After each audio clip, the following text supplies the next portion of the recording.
Hoy el tema, como dice la diapositiva, guiados por el Espíritu, guiados por el Espíritu.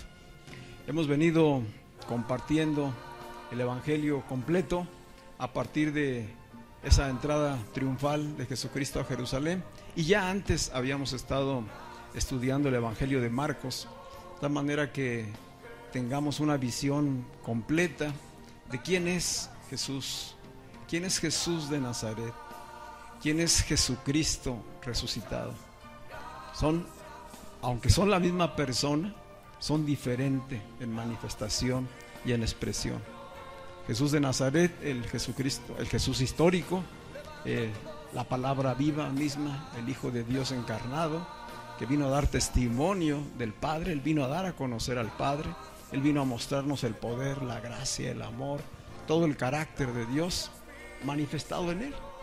Él era 100% Dios y 100% hombre, y se desarrolló como todo ser humano, y hasta los 30 años inició su ministerio, y en esos 3 años y medio dio a conocer las buenas nuevas del reino de Dios, y vino a mostrarnos pues que hay una manera diferente de relacionarse con Dios. Hasta ese momento, antes de que Cristo fuera a la cruz, la relación con Dios era una relación a distancia. Dios siempre estuvo fuera, lejano, y Él venía o escogía a personas en las cuales manifestarse, en cuales expresarse. Y así vemos a todos los hola, buenos días. Así vemos a todos los personajes de la fe, hombres y mujeres del Antiguo Testamento. Y vemos a Dios obrando en los que Él escogía. Él los escogía y en ellos se manifestaba. Pero así como en ellos se manifestaba, también se apartaba. Bienvenido, Richard. Y finalmente Dios decidió establecer un templo, un tabernáculo, una carpa, donde manifestarse para estar cerca del pueblo que Él había escogido. Entonces Él escogió un pueblo, Él escogía las maneras. Esa era la manera de relacionarse Dios con el hombre. Pero a partir de que Cristo fue a la cruz, de que Jesús de Nazaret fue crucificado, de que murió, fue sepultado y resucitó, cambió la forma de relacionarse el hombre con Dios. Dios ya no estaría más fuera, Dios estaría en el hombre, en la mujer que por la fe en el sacrificio de Cristo creyera en Él. Esto cambia totalmente la relación. Por eso dice Pablo, Dios no habita en templos hechos por manos de hombres. Él no habita en edificios. Él no está en ciertos lugares. Él habita en el corazón del quebrantado y del contrito de espíritu. Por la gracia de Dios, por su misericordia, Él nos hizo templos, morada de su espíritu. De tal manera que hoy Dios no está lejos, no está lejano, no está ausente, está en el creyente. Es decir, todo aquel que cree, todo aquel que es reconciliado por medio de Jesucristo con Dios, es transformado en un templo de su espíritu. Ese es el gran regalo de Dios. Eso cambió la relación. Y es importante tener conciencia de este cambio. Los hijos de Dios no buscamos ya las bendiciones o los beneficios del Jesús de Nazaret. Ahora vamos a disfrutar de las bendiciones del nuevo pacto en Jesucristo resucitado, que habita en nosotros, que nos hace templos de su espíritu, pero que también nos hace miembros de su cuerpo. Dos cosas muy importantes. Entonces viene y mora en el creyente, pero a los creyentes los reúne, los congrega y los hace miembros de su cuerpo. Es decir, donde cada uno tiene un lugar, una función específica para edificar ese cuerpo local. Y nos reunimos, pues sí, en iglesias locales. Esto es en lo que hemos venido caminando. Una vez que esta revelación llega a nuestras vidas y de que Cristo habita en nuestros corazones, la relación con Dios, ¿cómo será? A través de su Espíritu. Hoy los hijos de Dios nos relacionamos con Dios por medio del Espíritu que mora en nosotros. Y lo que estamos compartiendo a quienes no han tenido todavía esta gracia, pues es ese evangelio, esas buenas noticias de que Dios no está lejano, que Dios está cercano y que por medio de Jesús puede transformar nuestras vidas. Y una vida que solamente era natural, humana, perecedera, es transformada a una vida eterna, que es el Espíritu. Porque los cuerpos son naturaleza humana, perecedera, pero el Espíritu es eterno. Esa es una gran diferencia, esas son grandes bendiciones. Y decíamos, es importante aprender a tener esta conciencia nosotros y dar gracias a Dios cada día, no solo por las añadiduras, sino solo por todo lo que recibimos cotidianamente de parte de Dios, porque todo proviene de Él, ¿verdad? Sino que podamos ser conscientes de las bendiciones eternas, de las bendiciones espirituales que a través de Cristo ya recibimos, y poder cada día dar gracias. Así que en ese contexto quiero leerles a ustedes 2 versículos de la primera carta de Pedro, capítulo 1, primeramente el versículo 3 y luego el 23. Todos recordamos quién es Pedro, ¿verdad? Una figura muy importante en la Escritura y un ejemplo de cómo se da la relación con Jesús de Nazaret y cómo se da la relación con el Cristo crucificado. Pedro tuvo esa experiencia y es un testimonio y un ejemplo para nosotros, y él nos está hablando hoy a la iglesia a través de las cartas que él escribió. Él se relacionó, fue discípulo, anduvo caminando con Jesús de Nazaret, y después que Jesucristo resucitó, él fue de los que dudaron que efectivamente la resurrección era una realidad, pero él fue y lo confirmó, y después tuvo la oportunidad de hablar con el mismo Cristo resucitado y tener una experiencia diferente ya con él, y que toda su mente, todo su entendimiento le fuera abierto para reconocer y creer y ser afirmado en el Jesucristo resucitado, que es el que lo había llamado a formar discípulos, a fundar su iglesia, a edificar su iglesia. Y sabemos que Pedro, lleno del Espíritu Santo, cumplió todo el propósito y la voluntad de Dios, ¿verdad? Y por eso estamos hoy aquí, porque a partir del primer mensaje que él dio, el Espíritu fue derramado sobre todos los que creyeron en esos 120 que estaban reunidos, y a partir de allí el Espíritu Santo permaneció. Hace 2000 años él permanece, pero hoy, ¿dónde está él? En el creyente. Y cada vez que se predique el Evangelio, es el Espíritu el que obra, el que llega al corazón de las personas. No es en nuestras fuerzas, no es en nuestras capacidades, no depende de nuestra facilidad de palabra, no depende de nuestro conocimiento de la Biblia. ¿De qué depende? De que el Espíritu nos mueva. El Espíritu te va a decir a quién hablarle y cómo hablarle, y Él será quien nos use en el momento oportuno. Él está hoy trabajando, Él no ha dejado de trabajar. Y ciertamente en el mundo hay mucha adversidad, hay mucha maldad, pero dice la palabra, donde abundó la maldad, sobreabundó la gracia, ¿verdad? Así que el Evangelio está siendo predicado en todas las naciones, en todo el mundo. Esta mañana millones están reunidos, congregados, oyendo palabra de Dios, así como tú y yo, alabando al Señor, compartiendo las buenas nuevas. Entonces sí, hay cosas tremendas que están sucediendo, pero hay cosas poderosas del amor de Dios y de la gracia de su misericordia que se mueven hasta el último rincón del mundo. Amén. Dice Pedro en este versículo 3, capítulo 1, versículo 3: bendito sea el Dios y Padre de nuestro Señor Jesucristo, quien según su gran misericordia, ojo aquí dice, nos ha hecho nacer de nuevo a una esperanza viva, mediante la resurrección de Jesucristo de entre los muertos.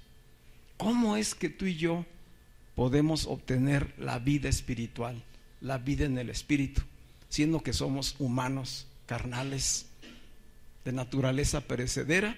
Y dice Pedro, es por un nuevo nacimiento por medio de Jesucristo. ¿Cuál Jesucristo? Dice, el resucitado, el que fue crucificado, fue sepultado, pero ¿qué? Resucitó.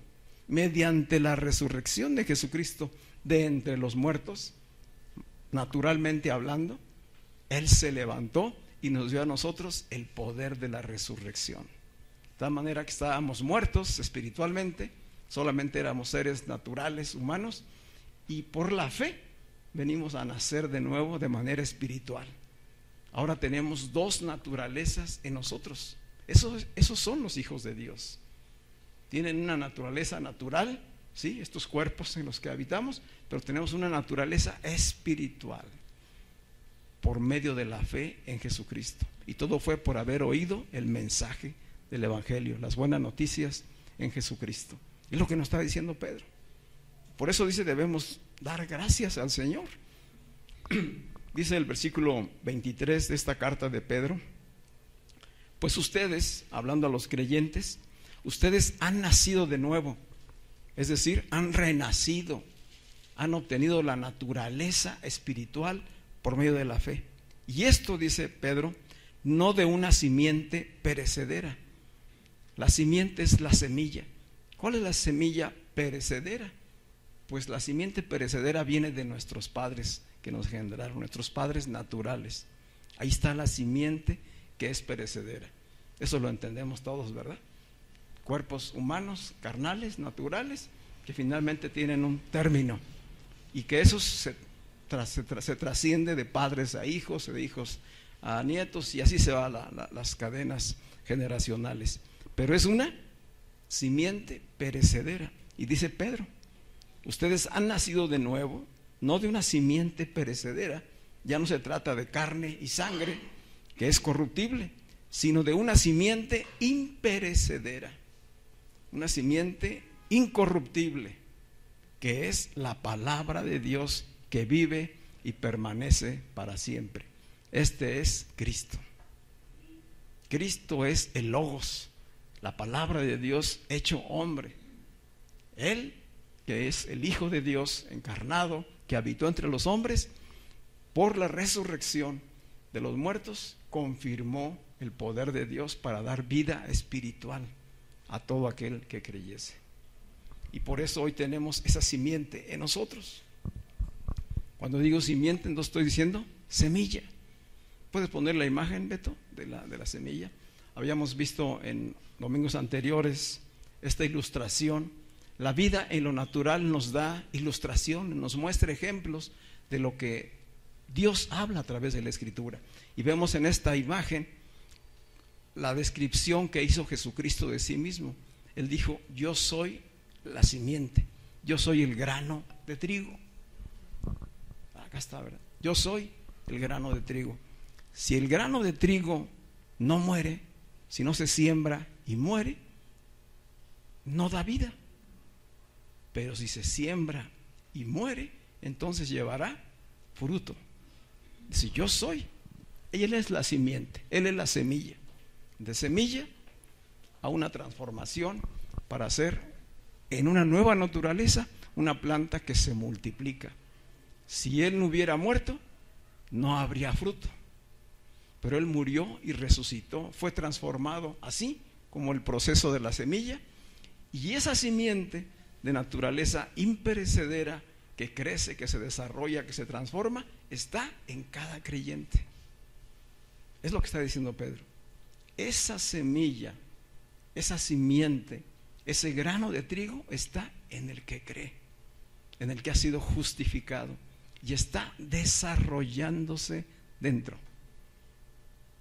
de ti. Decíamos hace 8 días, somos espíritu, alma y cuerpo. Nuestro ser es espíritu, alma y cuerpo. ¿Qué fue lo que sucedió? Que por el oír el mensaje del Evangelio y porque el Espíritu habla a nosotros, por medio de la fe, que es un regalo de Dios, creímos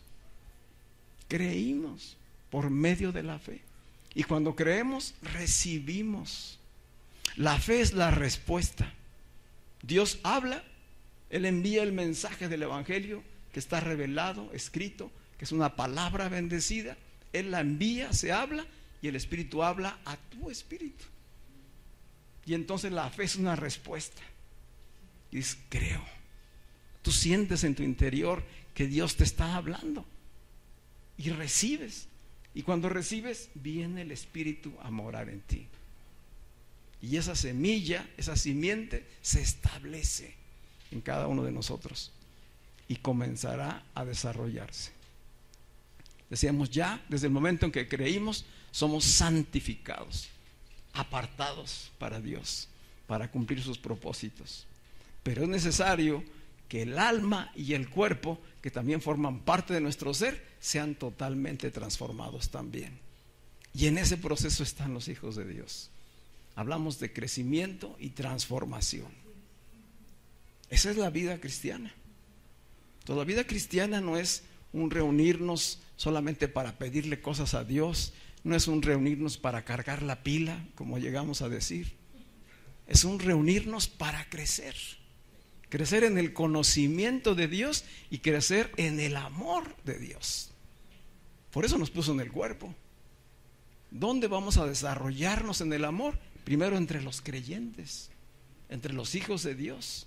Aprendernos a edificarnos unos a otros, a amarnos unos a otros, a tolerarnos unos a otros, a soportarnos unos a otros, a animarnos unos a otros, a consolarnos unos a otros. En esa tarea estamos.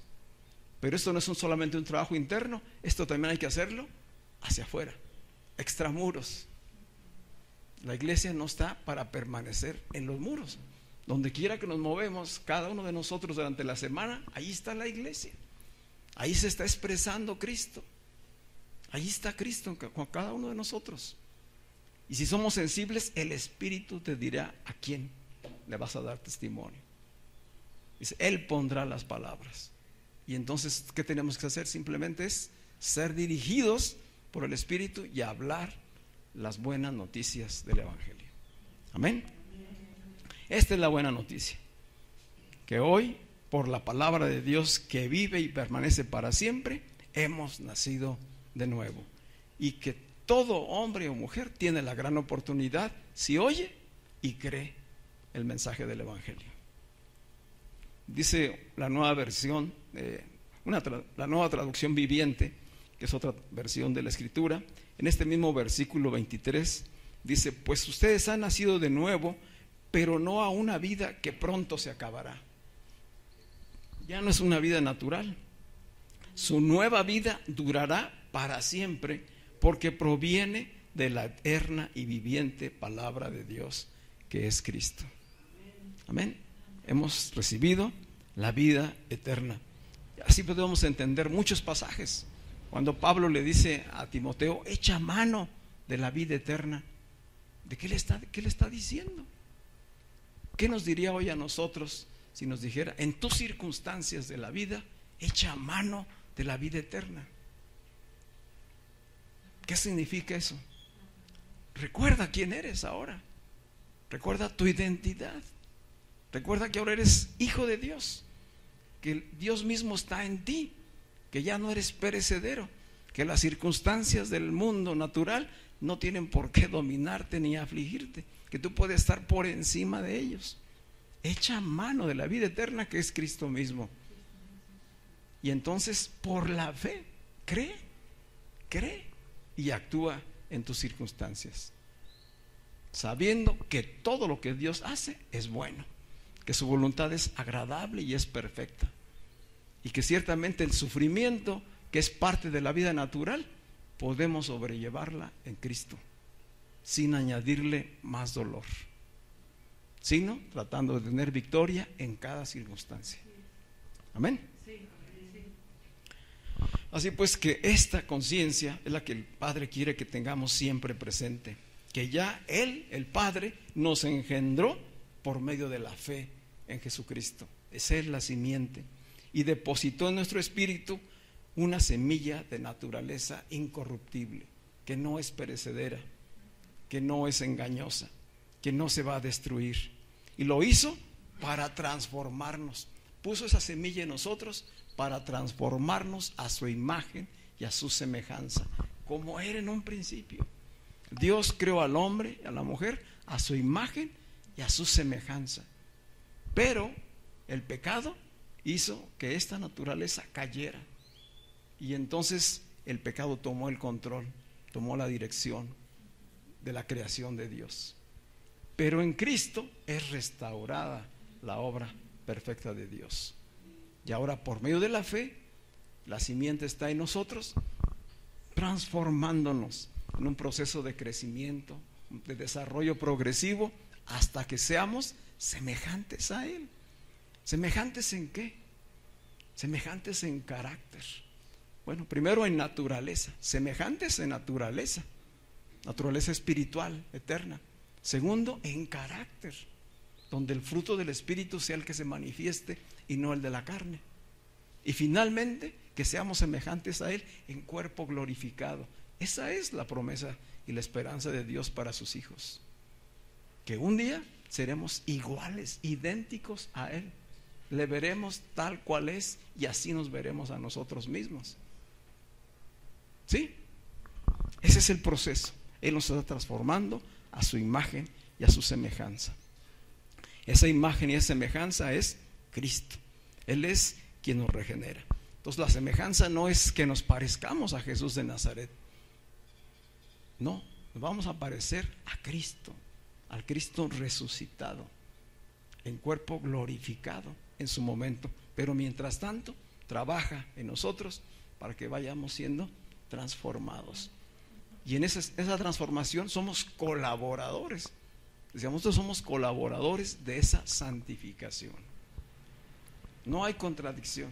Fuimos santificados en el Espíritu, pero ahora tiene que ser totalmente santificada nuestra alma y nuestro cuerpo. Y en eso tenemos que trabajar cada uno de nosotros. Por el Espíritu, hacer vivir la palabra de Dios en nuestra alma y finalmente transformar incluso nuestro cuerpo. Así pues que tenemos una tarea, y la tarea es traer a existencia en nuestras vidas al Hijo de Dios, a Jesucristo resucitado, el Hijo de la promesa. Y muchas veces allí está el batallar y el conflicto y pues las luchas más tremendas que cada hijo de Dios tiene, porque pareciera muchas veces que no vemos claramente que ese proceso donde Cristo se manifieste ya se exprese. Decía los mismos discípulos, aún no vemos lo que habremos de ser, pero tenemos la seguridad de que un día seremos semejantes a Él. Hoy a lo mejor seguimos viendo en el espejo pues la cara de cada uno de nosotros, el carácter, la naturaleza de cada uno de nosotros, pero la simiente está en nosotros. No está a lo mejor todavía visible, pero está desarrollándose. ¿Cómo finalmente se manifestará? ¿Cómo se expresará? ¿Cómo llegarán a ser los hijos de Dios conocidos por todo el mundo? Porque esa es la promesa, que todos llegaremos a manifestarnos como verdaderos hijos de Dios. Dice Romanos 8:19, una carta del apóstol Pablo, dice: la creación, toda la creación espera con gran impaciencia el momento en que se manifieste claramente que somos hijos de Dios. La creación clama y espera que se manifiesten y se expresen los hijos de Dios, porque cuando eso suceda habrá un mundo diferente. Toda la creación será restaurada. ¿Cómo llegaremos pues cada uno de nosotros a ese momento de expresión? La simiente ya está, se está desarrollando. Tenemos que hacerlo en la fe, por medio de la fe, no en nuestras fuerzas, no en nuestras capacidades. A veces nos hemos confundido y hemos creído que la vida cristiana pues es un esfuerzo humano por agradar a Dios. Tenemos a Cristo y entonces tenemos que esforzarnos por agradarle a Dios. Y eso no funciona de esa manera. La vida en Cristo no funciona en nuestros esfuerzos, en nuestras capacidades. La obra la hace Dios mismo. ¿Qué tenemos que hacer nosotros? Ser sensibles a la voz del Espíritu que ya nos habita y ser dirigidos por Él. Ser dirigidos por el Espíritu. Y la Escritura nos da ejemplos de lo que eso significa. El ejemplo más grandioso pues es Jesús mismo, Jesucristo. Mientras Él fue Jesús de Nazaret, toda su vida caminó bajo la dirección del Espíritu. No hacía su voluntad. Dijo, yo hago la voluntad de mi Padre. Ese es mi alimento, el hacer cada día la voluntad. Y todo lo que él hizo antes de su ministerio y durante su ministerio fue guiado por el Espíritu Santo. No hacía otra cosa más que lo que el Padre le había dicho que hiciera. Él mostraba las obras del Padre, él hablaba lo que el Padre hablaba. Dice, lo que le he visto hacer al Padre, eso es lo que yo hago. ¿Qué tendrán que hacer hoy los hijos de Dios? Eso mismo. Eso es lo que tenemos que hacer. ¿Cómo lo vamos a hacer? Por la fe en la palabra. A veces estamos esperando que el Espíritu Santo nos hable, ¿verdad? Y que te diga, Martín, levántate y ve a ver a fulano de tal y compártele y dile. O haz esto o haz aquello. Pues no va a ser una voz audible la que te hable un día, aunque sí pudiera suceder, pero sí está la Escritura, que es la palabra viva de Dios, que ya está revelada y que nos está hablando cada vez que nos reunimos. Ahorita nos está hablando. Yo solamente soy instrumento, es Dios el que está hablando. Y hablará a tu vida y te dirá cosas que hay que hacer, pero no es una decisión nuestra, no es nuestro esfuerzo, es lo que Dios dice y guiándonos para que se cumpla su perfecta voluntad. Y el ejemplo de estos esfuerzos que llegan a ser vanos, lo tenemos en Abraham. ¿Se acuerdan de Abraham y de Sara? Dice la palabra allí en Génesis capítulo 17, versículo 1. Génesis 17, 1. Desde el Génesis 12 empieza la historia de Abraham y de Sara. Así que cuando llegamos al capítulo 17, ya la historia tiene su buen avance ya de recorrido. Dice aquí en el versículo 1 de Génesis 17, era Abraham de 99 años. Ya casi llegaba a los 100. Era Abraham de 99 años cuando se le apareció Jehová y le dijo, yo soy el Dios Todopoderoso, anda delante de mí y sé perfecto. Esta fue una nueva revelación para Abraham. Antes ya tenía comunicación Abraham con Dios. Ya Dios le había dado la promesa de una descendencia y de una tierra, ¿verdad? Pero pasaban los años y ellos no veían que se cumpliera esa promesa. Y un día Sara tuvo una buena idea. Dice, oye, pues como no se cumple la promesa, quizá, ¿verdad? Necesitamos ayudarle a Dios. Y entonces pues yo tengo una criada que se llama Agar, ¿verdad? Y bueno, era costumbre en ese tiempo entre esos pueblos que podía el señor de la casa llegar a tener como concubinas a las siervas de su mujer y poder de esa manera seguir extendiendo su descendencia, exactamente. Y entonces Sara le propone y Abraham dice, pues me parece que sí, que es una buena idea, ¿verdad? Y entonces lo hicieron y ciertamente nació Ismael, ¿verdad? Abraham finalmente tuvo ese hijo a través de Agar. Pero en cuanto nació Ismael, se complicaron las cosas en su vida, en su familia. Hubo conflicto entre Sara y Agar. Hubo necesidad de que finalmente lo sacara de su casa Abraham y desprenderse de ese hijo que él tanto amaba. O sea, imagínate tú la situación. Después de 99 años de no tener un hijo, finalmente tener un hijo, ¿verdad? Y que se desarrolle una serie de conflictos familiares en el que tenga que desprenderse de ese hijo, porque Dios le dijo, oye la voz de tu mujer y atiéndela. Y la mujer Sara dijo, quiero que Agar se vaya con Ismael, ¿verdad? Y finalmente se fueron. Pero Dios le dijo a Abraham, este no es el hijo que yo te prometí. Yo te prometí un hijo de tu esposa, de tu mujer. Solamente que su mujer era estéril. Sara era estéril. Entonces yo creo que sí chocaba en la cabeza de Abraham. ¿Y cómo será esto? ¿Verdad? ¿Cómo?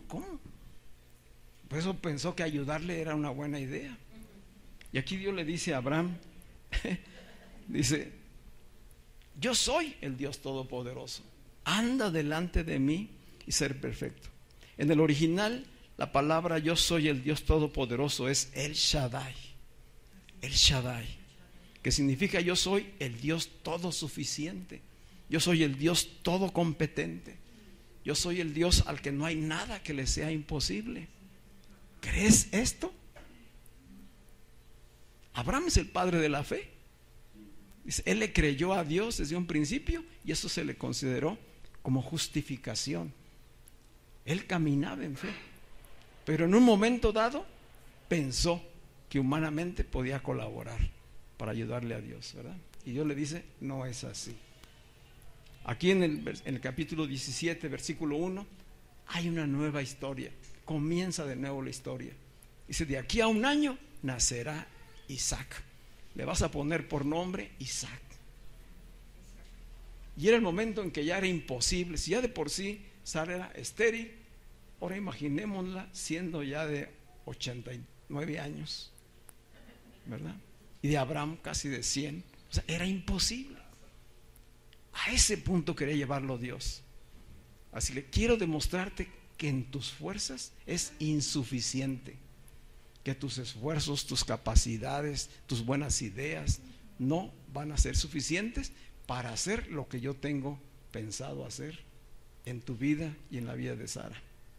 Yo soy el que voy a hacer la obra y lo que yo necesito solamente de ti es que creas, que esperes con paciencia y creas y veas cómo se forma el hijo de la promesa y lo vas a ver. Hoy el hijo de la promesa está en nosotros. Somos como Abraham. Te puedes poner ahorita en la condición de Abraham. ¿No lo ves? Todavía no ves al hijo de la promesa, pero ya está la simiente en nosotros. ¿Qué nos está diciendo Dios? Lo mismo que le dijo a Abraham. Anda delante de mí y sé perfecto. Déjate guiar por mi espíritu. Sigue la dirección. Ríndete. No es en tus fuerzas, no es en tus capacidades, no es por tu inteligencia, no es por tus méritos. Es por el oír, y el oír con fe la palabra de Dios. Y en su momento actuar. Anda. La vida cristiana es un andar, es un caminar, pero no es un caminar solos. Es un caminar con Dios que está en nosotros y que está con nosotros. Entonces, en comunión con los hermanos y en una relación directa con el Padre que ya mora en cada uno de nosotros por medio de Jesucristo. ¿Cuándo veremos la manifestación de los hijos de Dios? Un día lo veremos. Él dice aquí, toda la creación aguarda ese momento. Va a suceder. Se está desarrollando. Tenemos que tener la fe que Dios le pidió que tuviera a Abraham aquí en el capítulo 17. Tú anda, tú camina delante de mí, sé íntegro, sé libre, confiado totalmente en mí, ríndete y verás la mano de Dios en tu vida. Qué precioso, ¿verdad? ¿Qué aprendió Abraham de este encuentro y de esta nueva revelación de Dios? Pues que era necesario tener plena confianza, rendir su voluntad y caminar en dependencia total de Dios.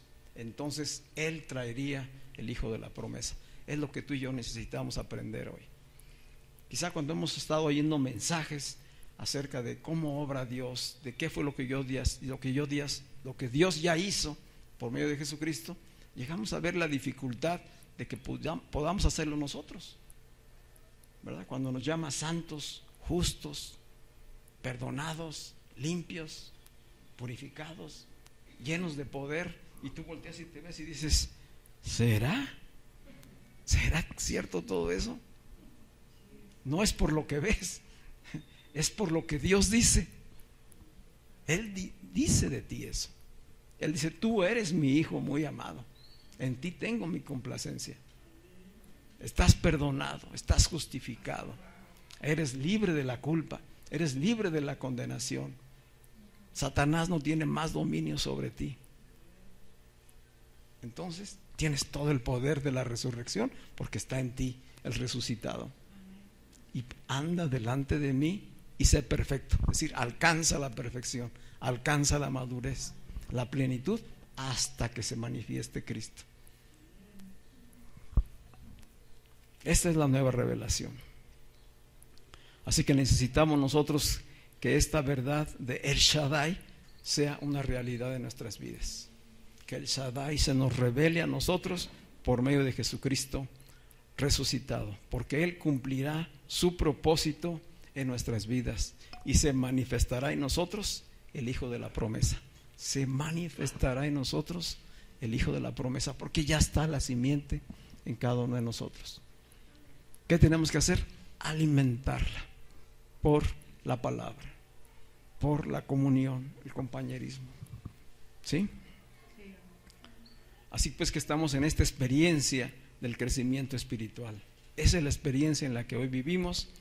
Y dice Pablo en la segunda carta a los Corintios, capítulo 7, versículo 1, dice: amados míos, puesto que tenemos tales promesas, lo que estamos escuchando esta tarde, dice: puesto que tenemos tales promesas, limpiémonos de toda contaminación de carne y de espíritu, y perfeccionémonos en la santidad y en el temor de Dios.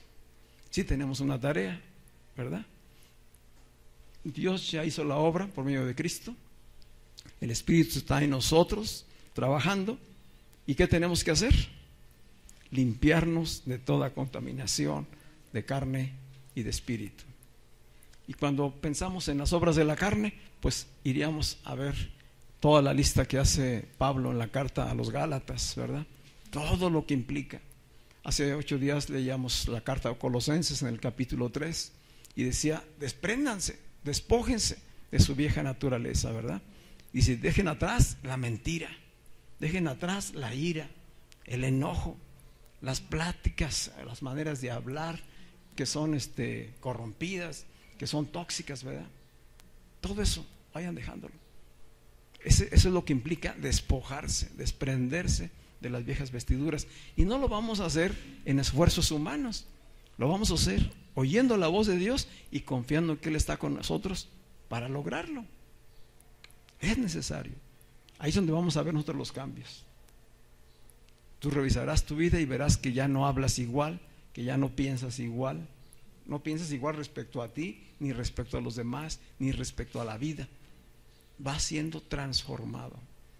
Y entonces empiezas a ver las cosas más como Cristo, más desde la perspectiva eterna que de la perspectiva perecedera, más desde lo espiritual que del aferro a lo material.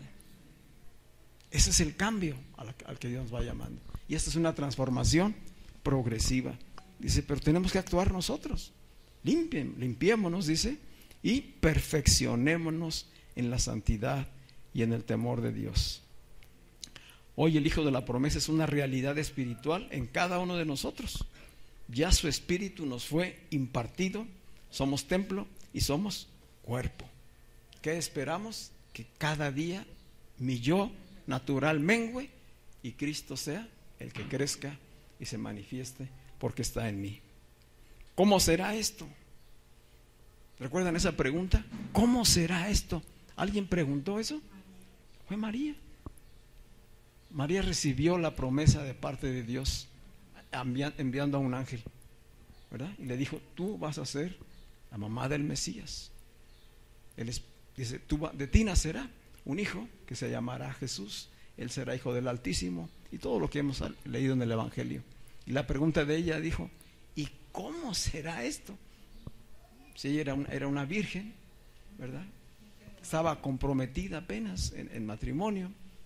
¿Cómo voy a tener un hijo? Y todo lo que eso implicaría, todas las implicaciones que eso iba a tener. Por eso la pregunta de ella fue: ¿y cómo será esto? ¿Y qué le contestó el ángel? El Espíritu Santo vendrá sobre ti. Esta va a ser una obra de Dios. Esta no va a ser en tus fuerzas, no va a ser un asunto entre José y tú. Este va a ser un asunto de Dios contigo. Te ha escogido a ti como vaso, como recipiente, ¿verdad? Esa es la gracia que tú has recibido. Tú vas a ser la madre del Hijo de Dios encarnado, ¿verdad? De ti nacerá el que será Rey de Reyes y Señor de Señores. Son palabras para una joven, pero es Dios hablándole de manera poderosa. ¿Y qué hizo María? Le creyó a Dios. ¿Qué tenemos que hacer tú y yo? ¿Cómo será visible en nosotros? ¿Cómo sucederá? Por el oír, por el permanecer, por el caminar confiados y rendidos a Dios. Y llegará el momento y tú empezarás a ver las señales. Dice Romanos 8:14, porque todos los que son guiados por el Espíritu de Dios, estos son hijos de Dios. Todos los que son guiados por el Espíritu de Dios, estos son hijos de Dios. Esta es la característica de los hijos de Dios, que ya no se guían solamente por su mente natural, no solamente se guían por sus deseos, no solamente se guían por lo que ven, se guían ¿por qué? Por el Espíritu de Dios. ¿Y cómo es que el Espíritu de Dios les habla? Por la palabra revelada en la Escritura, ¿verdad? Eso es lo que significa ser guiados por el Espíritu Santo. Dijo Jesús en el Evangelio de Juan, capítulo 16, Juan 16, versículo 13, son palabras de Jesús. Dice: pero cuando venga el Espíritu de verdad, Él los guiará a toda la verdad. Él los guiará a toda la verdad, porque no hablará por su propia cuenta, sino que hablará todo lo que oiga y les hará saber las cosas que habrán de venir. El Espíritu de verdad ya vino hace 2000 años, que ya está aquí. Hoy está en tu vida, en mi vida. ¿Qué es lo que hace el Espíritu? ¿Qué es lo que hace? Guiarnos a la verdad. ¿Cómo nos guía a la verdad? Por el oír, por ser sensibles a su voz, por ser sensibles a la palabra revelada y caminar obedientemente en ella. Exacto. Dice, Él los va a guiar a toda verdad. ¿Cómo nos revela la Escritura qué es la verdad? ¿Quién es la verdad? Dijo: yo soy el camino, la verdad y la vida. ¿Qué es lo primero que hace el Espíritu? Guiarnos a Jesucristo. Eso ya lo hizo en ti y en mí. Ya nos guió. Ya escuchamos el mensaje. Ya escuchamos el Evangelio. Creímos en Él. Si lo recibimos, vive en nosotros. Entonces, ¿dónde va a estar ahora Dios? Aquí, cerca de nosotros, cerca de tu corazón. No hay que andarlo buscando allá lejos. No hay que ir a ciertos lugares a buscarlo. Solamente es entrar en comunión con el que ya te habita. ¿Y qué tienes que hacer? Permitir que el que te habita finalmente se exprese, se manifieste. ¿Cómo? Rindiendo tu voluntad, dejando de ser menos tú y dejar que sea más Cristo en nosotros. Esto es una locura, ¿verdad? Dice Pablo, esta es la locura del Evangelio. Esta es la locura del Evangelio. Porque no es por conocimiento humano, es por revelación de Dios. Es por la fe en su palabra. Así es como Él trabaja con nosotros. Amén. Dijo también Jesús en el capítulo 8 de Juan, a los judíos les dijo, entonces Jesús dijo a los judíos que habían creído en Él, Juan 8, 31, 32, si ustedes permanecen en mi palabra, serán verdaderamente mis discípulos. Si ustedes permanecen en mi palabra, serán verdaderamente mis discípulos y conocerán la verdad, y la verdad los hará libres. ¿Quién nos va a hacer libres? La verdad. ¿Quién es la verdad? Jesucristo y su palabra. Entonces hay que permanecer en Él, con Él y en la palabra, y entonces seremos guiados por Él. ¿Sí comprendimos lo que significa ser guiados por el Espíritu? Y que es factible en cada uno de nosotros por medio de la fe, no por conocimientos humanos. ¿Sí? Hay una palabra tremenda que expresó el apóstol Pablo primero a los romanos y después a los corintios, pero le dijo a los romanos en el capítulo 14, versículo 9, Romanos 14, 9, porque para esto Cristo murió y resucitó, para ser Señor tanto de los muertos como de los vivos. ¿Para qué murió y resucitó? Para ser Señor. No solamente ser nuestro Salvador, para ser Señor de nuestras vidas, por medio de su Espíritu. Allí es donde nos va a gobernar. ¿Qué es lo que vamos a someter a su señorío? El alma, porque el Espíritu ya está ganado, el Espíritu ya está santificado. Hay que ganar el alma. ¿Cómo se gana el alma? Por medio de la palabra y de la obediencia de la palabra. Y entonces estamos regresando al mensaje de principios de año, ¿verdad? Oír y hacer. Todo aquel que oye estas palabras y las hace, le compararé a un hombre prudente, dijo él en el capítulo 7 de Mateo, ¿verdad? Hoy nos lo está confirmando. Hay que vivir bajo su señorío, y su señorío consiste en oírle a él y aplicarlo, porque él es nuestro Señor. ¿Sí? Le dijo a los corintios en el capítulo 5 versículo 15, y por todos murió, para que los que viven ya no vivan para sí, sino para aquel que murió y resucitó por ellos. ¿Para qué lo hizo el Señor? Para que ya no vivamos para nuestra propia naturaleza humana, carnal, que no vivamos para el mundo, que no estemos dominados por la naturaleza de pecado, sino que vivamos para el Espíritu, que el Espíritu sea quien gobierne y domine nuestras vidas. Amén. Vamos a estar de pie.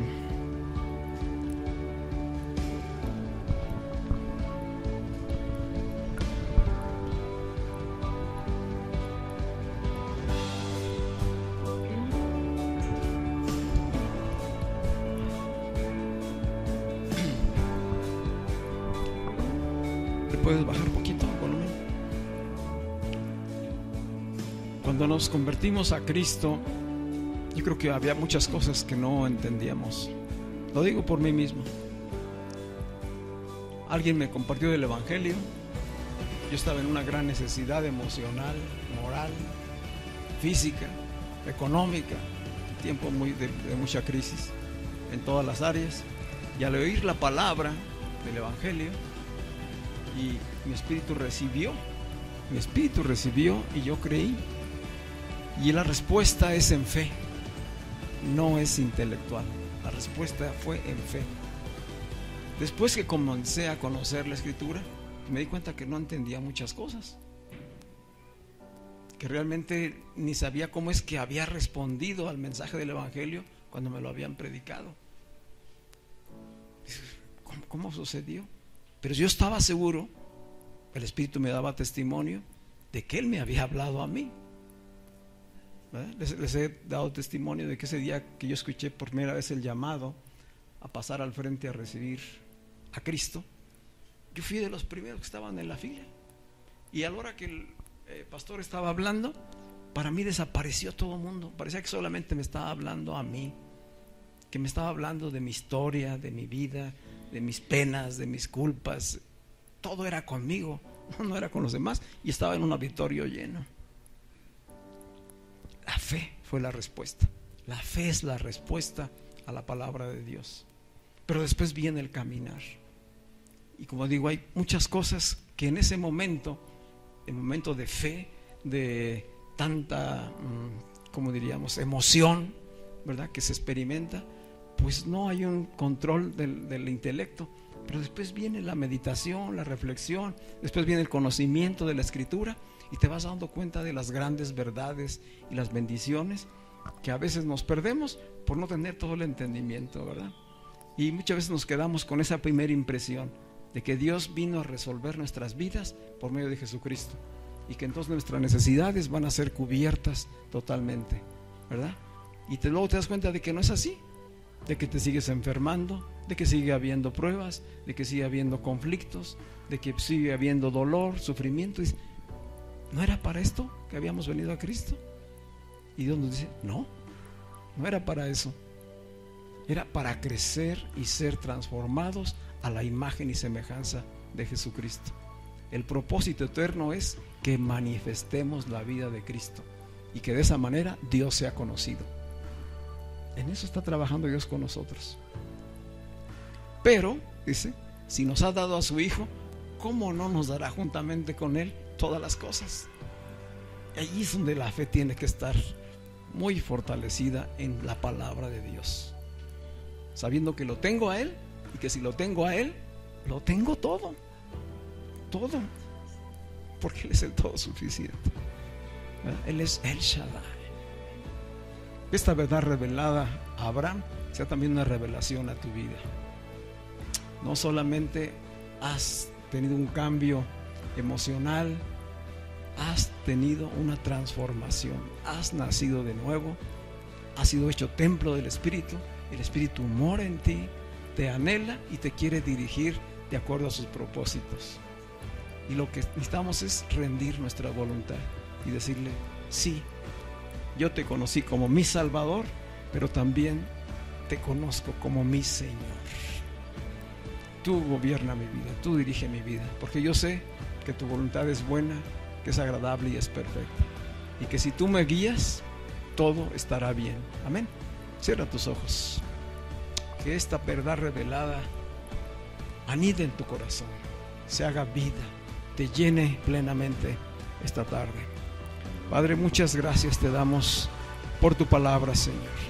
Gracias por Jesucristo, nuestro Salvador, pero también nuestro Señor, nuestro Redentor, aquel que hoy habita en nosotros y está transformando nuestras vidas. Padre, fortalece nuestro ser interior por tu Espíritu, de manera que seamos capaces, Señor, de hacer morir las obras de la carne por el Espíritu. Porque si por el Espíritu hacemos morir las obras de la carne, viviremos. Y hoy sabemos que la naturaleza de pecado no tiene más poder ni más dominio sobre nosotros. Hemos sido libres de eso. Hoy Cristo vive en cada uno de nosotros, y si lo tenemos a Él, podemos tenerlo todo. Gracias, Señor, porque tú nos has llamado a una vida abundante. Nos sacaste de las tinieblas para traernos a la luz. Nos trajiste de la escasez a la abundancia, Señor, de la ignorancia a la sabiduría, de la vida de pecado a una vida de santidad, de justicia, de libertad. Por todo ello, muchas gracias, Señor. Gracias, Señor.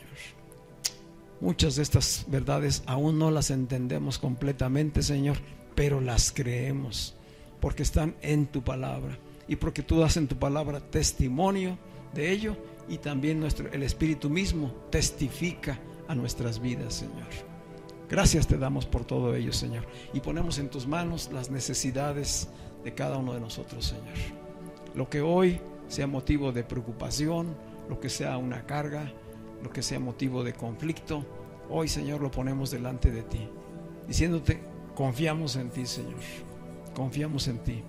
Hágase tu voluntad en la vida de cada uno de nosotros, y sea tu Espíritu quien nos llene de la fortaleza, del gozo y de la paz que necesitamos. En el nombre de Cristo Jesús. Amén.